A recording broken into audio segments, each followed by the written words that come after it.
So, I have a bunch of kids. I have 3 kids, and I'm always looking for apps. But digging into the App Store for your iPad or your Android tablet is pretty difficult. It's hard to figure out what are the good 5 or 6 apps that you should be putting on their iPads or on their tablets to teach them something. And I'm going to talk to Appolearning right now, which is coming out of Appolearning, about how they help us do just that.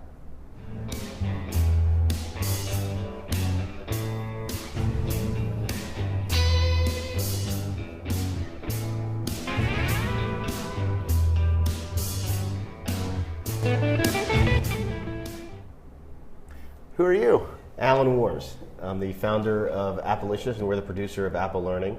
I've been involved in tech since I was probably 14 years old with my Apple II Plus, with a circuit board that I attached to it and wrote a little program to kind of count to 1 million in binary, which is pretty exciting. So I'm a double E undergrad, but I've been doing internet startups for a long time. I worked with Mark Pincus at Freeloader, and Sunil Paul was also, I worked with both those guys, yep. And Participate.com, and now Appolearning, where we talked when we launched in 2009. Very cool. And so why do we need this? The App Store, the Apple App Store has 1 million apps, and I think the Android App Store is pretty close to that, if not the same. Why do we need more app stores, particularly for educators or parents who are trying to find apps? I think the real issue is that the app stores have come a long way about helping somebody as a new device load up on a bunch of great apps. They really do a nice job on there. But anytime you get into any deep vertical area, they fail. They don't work well. And the reason they don't work well is when you're looking for that great educational app or that great small business app or that great wearable app, it's closer to looking for a book than it is for looking for a website. And the search metaphor doesn't work. So what you're looking to do is when you look for a mystery novel, you don't Google best mystery novel and go buy one. You go to Amazon, you do some reading, you look at some reviews in the New York Times book review, whatever you do. So what we've done is realize that in these deep vertical areas, it's failing. And we thought it was failing because you're not giving consumers 3 things they need to make a good decision about downloading an app. One is context. I don't really care about an education app. I want a 7th grade algebra app. Yeah. The second one is credibility. Who's ranking this app? I don't care about 200 anonymous raters. Do they really know what the heck they're talking about? Especially when we get into things like algebra or calculus or trigonometry. And then finally, transparency. How are they ranking this app? And so we thought there was a better way to do it. And we created a solution on the back end where we created a custom rubric to score the apps. We've recruited experts, individual experts who already know the subject matter and know apps, to select the 5 best apps out of all the apps. It's not out of 1 million apps. It's not even out of 50,000 educational apps. It's actually out of how many trigonometry apps are there for high school, right? Yeah. And then we have them score these apps. We go out, we vet those scores, and there's a solution. We think it's a much we're a 5-star app on the App Store, so people like it. Right. There's other alternate app stores that do this stuff algorithmically, and they do somewhat of a decent job. But you guys are really focusing on pulling in curated reviews, I guess is the way I would put it, right? That's right. We think of ourselves as closer to like a wine spectator experience or even as a GOTS experience than a search listing. And again, it's making sure that you as a parent or you as a teacher or you as a student is confident. Can we look at what the reviewer would see? Sure. And sort of sense what you're asking them to fill out and why your database is so interesting? So what we do is we go to a teacher and actually we ask them to come back and we assign them a category and we say, pick out the 5 best apps for that category. For each of those apps, we actually have them go into the back end, fill out a report card, add a short description, answer why we love the app, what it teaches and how it works, why your kid won't be able to put it down, assign it, and then they can add a couple of other content types. But the cool thing is, with this rubric that we've created, we have them go through and answer a set of questions, which really normalizes our reviews, and they're pretty clear. So for example, on educational content, has specific educational objectives and demonstrates sound knowledge of learning theory and of child development. And the teacher can give that a 1, 2, or 3 score.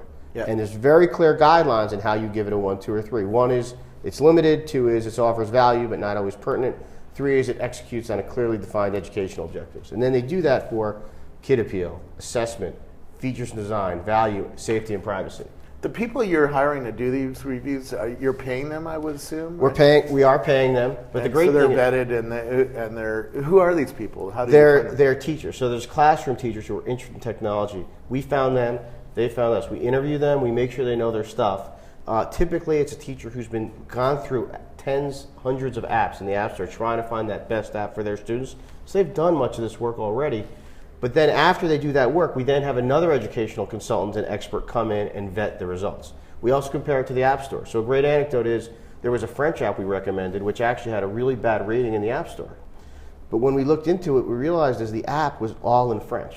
Well, French teachers love that. They want to have a complete immersive experience. But Joe, average consumer on the App Store, doesn't want to see something that's only in French. They want something in English. We left the app in there. So that's an example of how we're really creating superior results. And so the key is that these folks know what they're doing. So they find those 5 best apps. Yeah. And how do you make money? Because I don't see any ads or anything like that. Well, so we do sell, we do talk about sponsored listings, but ultimately what we're doing is we're creating what we think is a really proprietary set of data around apps. This is all a ton of metadata that we own exclusively, and we're licensing that data to folks. Yeah. And you don't try to be comprehensive. You're just trying to pick 5, well, let's see some of the apps. Sure. You've got 3 kids, Robert, so tell me an age group and a... Well, I have a 6-year-old who's autistic, so that I always look for interesting apps that might appeal to him. Okay, so here we've got a category, elementary school, and we've got autism. So I click on autism. What we're saying is these are the 5 best apps for autism. And what you can see here is a write-up, and what this write-up first says is why were these apps selected. There's a lot of places where they list apps, like in the iTunes App Store, they might list apps, but you don't know why they were selected. Some of the apps don't even have a rating, which makes no sense. Here we say this is why these 5 apps were selected. Here are the 5 apps, and I can say, well, this school writing app got a 96. Yeah. I click on it. There's screenshots and a video review, but you also get this really detailed score of how does this do against all the elements. And the cool thing is, you say, well, who is Jill Goodman who reviewed this app? Because that's the obvious question a parent has. Why do I trust this person? You click on Jill Goodman, and her knowledge and experience with special needs apps is extensive. She's a mom to twin boys, one of whom has autism. Yeah. Right away, there's credibility. Oh, I can also click on her profile. I can click on Twitter. I have a way to reach her. So we pull all those things together, and it's really all about giving you the credibility and the transparency around why these apps were selected. Let's see what it looks like on the iPad, just so people have a visual sense of what the iPad looks like. Sure. So this is the iPad app. Again, you've got an older, how old is your oldest child? 19. 19, okay. And let's just say you're looking for a trigonometry app for him, going to college, just to kind of back up. These are the best trigonometry apps. Same kind of thing. Ballpark It, Trigonometry, Trig Pro, Khan Academy. Same kind of thing here. Very quickly, where you can actually download the app directly from the app. Here's the detailed writing. We have information about how we score the apps. Yep. And again, I can look into the teacher who did it and say, well, gosh, this is a retired NASA software engineer who's certified in teaching math and actually has a company that integrates mobile apps into the math curriculum. Pretty credible, right? Not an anonymous guy. So that's the idea. That's cool. What got you into this? Why did you pick this vertical and not some? Well, we think the reason is really 3 reasons. One is personal. I had a 7th grader that she's now in 8th grade who was starting algebra, and I was trying to find an app for her that would kind of give her ratios and reciprocals and just all that kind of basic testing and review. Really hard to find. 2 is Appolearning has a long history in the educational segment. A lot of teachers used us to create lists in 2009.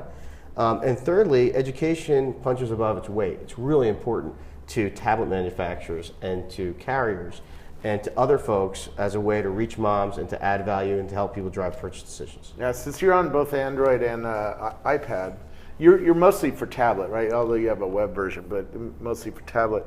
Are you noticing trends, different trends? Well, one of the interesting things that we saw, much to our surprise, is we launched this originally for the iPad. We just today launched this for the iPhone, Android phone, and Android tablet for 80 categories each. Yeah. We scored apps, the top 5 apps for each of those categories. And to our surprise, Android is almost at a dead heat with iOS. The conventional wisdom is iPad dominates for education. But if you look at these scores, what you see here is Android tablet from elementary, middle school, and high school is almost at a dead heat. They're not as good for early childhood. Not that surprising since Google's been focusing on Google for kind of K through 12 through Google Play for education. But what it really says is this isn't talking about the breadth of apps, but if you're looking to find 5 great apps, you're going to find them on Android right now. Yeah. Which I think that's something that wasn't the case even last year. No, and the quality is similar, and that sort of makes sense because the price on Android tablets is coming down, and like my sister-in-law teaches up in Oregon, and she's buying all Android tablets because her dollar, $1,000 buys 5 tablets, where $1,000 on iPads buys 3. Right. That's right. So, she'll take 5 tablets so she can get more kids on with screen time. So tell me a little bit about your company and how it developed this stuff. So we really thought, the notion was we wanted to go back and say, how can we create a better discovery experience? And we heard from parents and teachers that they're looking for apps for their kids. So we focused on the back end here on Appolearning, but we also then focused on another area which would allow teachers to create their own app lists or parents to create their own app lists. Yep. So the idea is, if you've got a class on globalization, that's not a typical category. Yet using our tool, you can still score and curate those apps. And it's really all about trying to solve that problem of there's a million great apps, but how do you find which ones are right for you, which ones are going to add value for you? And that's been a passion of ours since the founding of Appalicious. Very cool.